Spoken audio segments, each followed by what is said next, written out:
Summer of 2022, a time that will not be forgotten. After an adventurous and strenuous time moving across the country to the fourth largest city of the US, I decided I needed a break from the chaotic life of Houston, Texas, and to find a little bit of my wild side. As a result, I decided to take a plane to Minneapolis and complete a 5,000 plus mile journey through Minnesota, North Dakota, and Glacier National Park.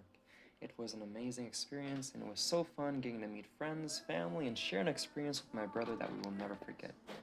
The first night arriving to Glacier, we drove to the eastern side of the park, where we visited St. Mary Falls, Virginia Falls, and Logan Pass, where we got to see some bighorn sheep, mountain goats, and also some beautiful views of Hidden Lake, which we had to reach, by the way, by climbing a giant snowfall. It was so gorgeous. We stayed the night at Glacier Campground, where we barely could see because we got back around 10 p.m., having spending too much time in the park. But we were able to set up camp, and we got to bed quite soon because we had a busy day the next day trying to reserve backcountry sites since we weren't sure exactly where we were going to end up. We got to the Backcountry Permit Center, and we were lucky and received a great itinerary through the Many Glacier region. It turned out that we would be spending 4 days, 3 nights in the wilderness of Glacier. Prior to receiving the permit, we had to sign waivers, watch a video regarding bear safety, and also camping in grizzly country.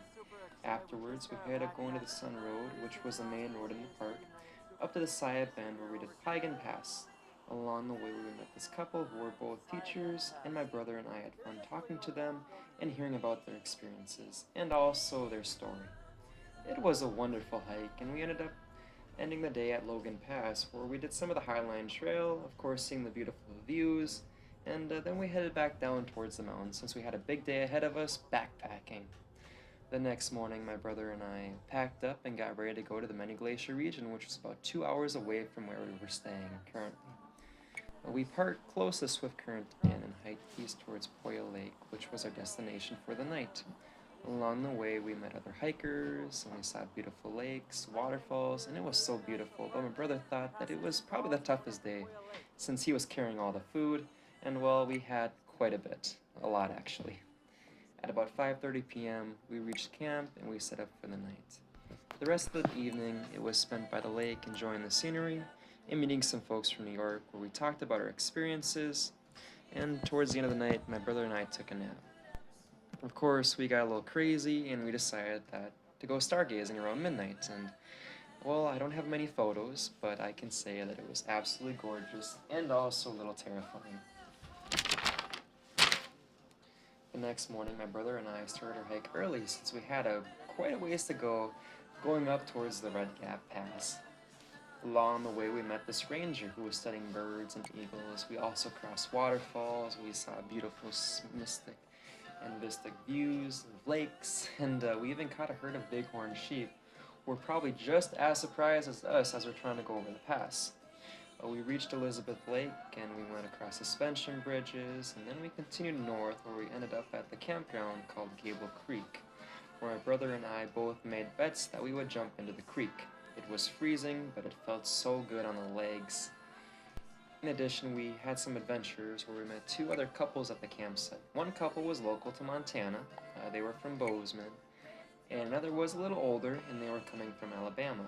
Well, the couple from Alabama, one of the husbands was missing. Apparently, along one of the trails, they dropped their bear spray, so the husband went looking for it. Of course, didn't bring anything but just a t-shirt and shoes, and the wife, after he didn't come back for a couple hours, started to get concerned. So, my brother and I, of course, we gathered some gear. We grabbed flashlights and water and prepared ourselves to go help look, and not quite sure what to expect. We end up leaving a note at the ranger station nearby named Belly Creek River, and we explained the situation. And we were all ready to get packed up and out, and sure enough, the husband comes back, and everyone kind of has a sigh of relief. It was grateful that he came back, and nothing happened. Well, apparently he didn't find his bear spray, but he did see a bear.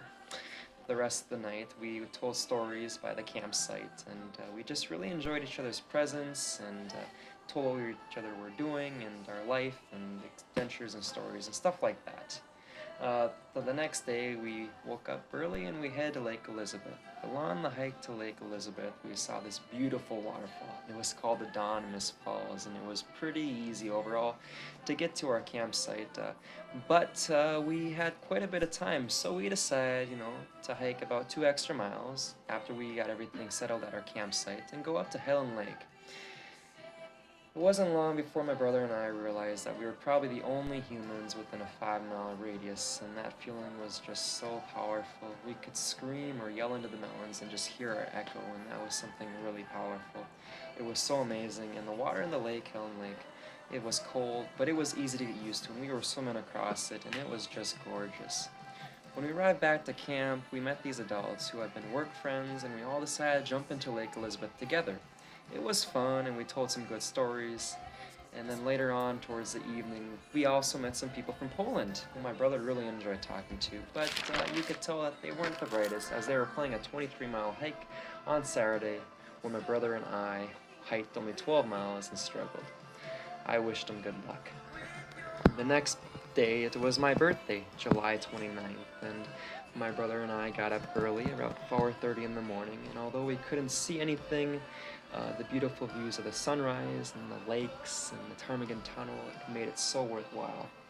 On the way down from the tunnel, we saw a moose and had to go a little bit off trail as we had to get back to our car. We were only about 4 miles away.